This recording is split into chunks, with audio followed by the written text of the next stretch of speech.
بسم اللہ الرحمن الرحیم۔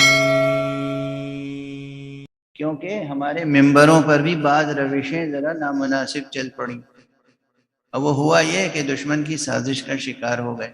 میں نے ایک خطیب کو سنا 2 گھنٹے تقریر کی انہوں نے، اور 2 گھنٹے تک وہ ایمان ابو طالب ثابت کرتے رہے۔ ان کے بعد مجھے ممبر پہ جانا تھا، تو میں نے انتہائی عاجزی سے کہا کہ اب خطابت کی روش بدلنی چاہیے۔ ممبر پر ایمان ابو طالب کی بحث لانا سوء ادب ہے۔ ایمان تو اس کا پرکھنا چاہیے کہ جو ان کی بھی ولایت کا قائل نہ ہو، اس لیے کہ علی تنہا ولی نہیں تھے، علی ولی ابن ولی ابن ولی ابن ولی ابن ولی تھے تا آدم۔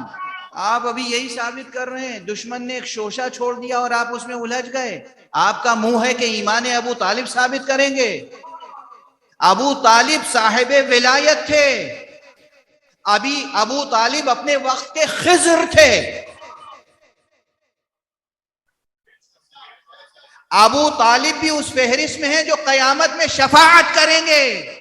ابو طالب اس نورانی شخصیت کا نام ہے، اس نورانی آغوش کا نام ہے کہ جس آغوش میں نبوت اور امامت پروان چڑھی آئے،